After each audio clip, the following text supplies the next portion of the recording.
नमस्कार दोस्तों।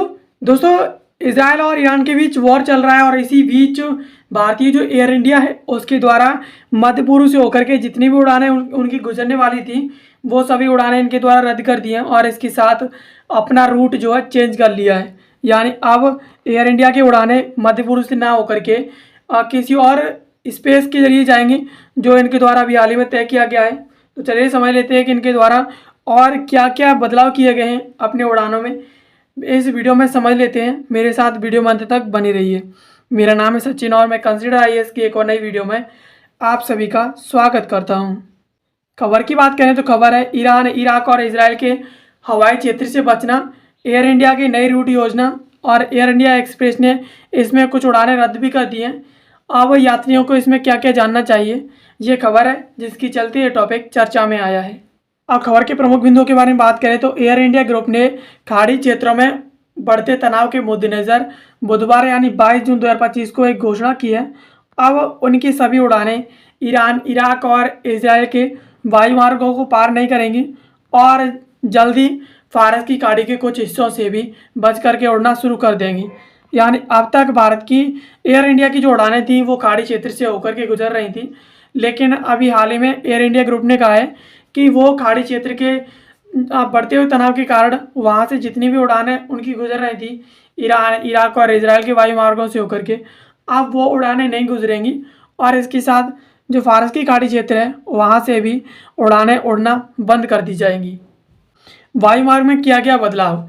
अब नई दिल्ली, मुंबई से यूएई, कतर, ओमान और कुवैत सहित मध्य पूर्व की दिशा में सभी उड़ानें लंबा मार्ग अपनाएंगी। यानी अब दिल्ली और मुंबई से एक यूएई, कतर की तरफ अगर कोई उड़ान उड़ेगी तो उसे एक लंबा मार्ग तय करना पड़ेगा और इसका उद्देश्य है विमान चालन दल और इसके साथ यात्रियों की सुरक्षा जो है सुनिश्चित करना। इस नई मार्ग योजना की वजह से उड़ान का समय बढ़ जाएगा और यूरोप, उत्तरी अमेरिका के कुछ कनेक्शन पर भी इसमें काफ़ी ज़्यादा असर पड़ेगा। यानी इसके साथ जो नया तरीका अभी हाल ही में एयर इंडिया के द्वारा अपनाया जा रहा है उड़ान के लिए, ऐसे कहीं ना कहीं यूरोप और उत्तरी अमेरिका का जो कनेक्शन है उस पर भी इसका बहुत बड़ा इम्पैक्ट पड़ेगा।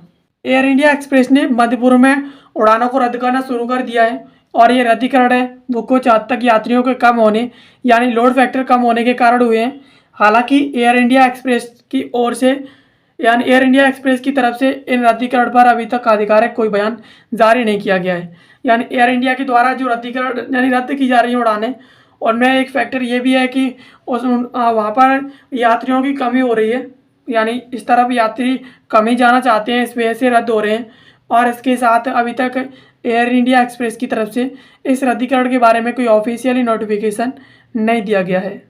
इसके साथ इन उड़ानों पर अहमदाबाद दुर्घटना का भी इस पर इम्पैक्ट पड़ा है। यानी 12 जून 2025 को अहमदाबाद में एयर इंडिया का जो विमान था air India 171 Boeing 787 8 dream layer, ये क्रैश हो गया था जिसमें बमुश्किल एक ही यात्री बच पाया था और बाकी 241 इसमें पूरी तरीके से डेथ हो गई थी उनकी।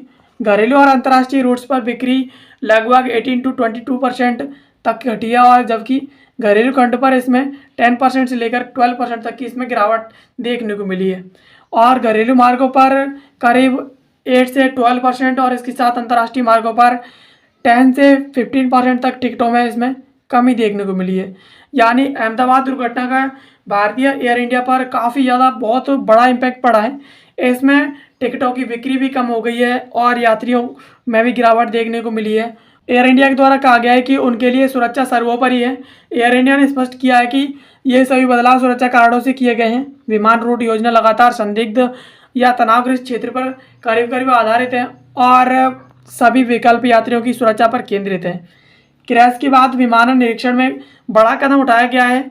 787 और 777 दोनों विमानों की अतिरिक्त जांच कराई गई है। यानी ये जो उड़ानें हैं जिनको रद्द किया गया है वो या तो संदिग्ध है और उनका जो रूट है वो तनावग्रस्त क्षेत्र पर आधारित है और इसी वजह से और ये जो अभी हाल ही में इनके द्वारा जो निर्णय लिए गए हैं वो सुरक्षा कारणों से लिए गए हैं और इसके साथ जिस तरीके से ड्रीम लेयर क्रैश हुआ है उसी वजह से इनके द्वारा विमानों की अतिरिक्त जांच भी कराई गई है।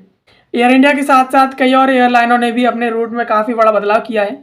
सिंगापुर एयरलाइन, ब्रिटिश एयरवेज ने दुबई की उड़ानें रद्द की हैं। सिंगापुर एयरलाइन ने सुरक्षा कारणों से और BA ने दुबई और दोहा के लिए अपनी उड़ानें रोक दी हैं। और एयर फ्रांस यानी KLM और अमेरिकन एयरलाइन, जापान एयरलाइन और इसके साथ जो फिनेयर एयरलाइन है, ऐसी 150 से अधिक एयरलाइनों ने इजराइल, इराक, जॉर्डन समेत तनाव के क्षेत्रों का एयर स्पेस बंद कर दिया है या रद्द कर दिया है। यानी इतनी सारी एयरलाइनों ने अपनी उड़ानें रद्द कर रखी हैं।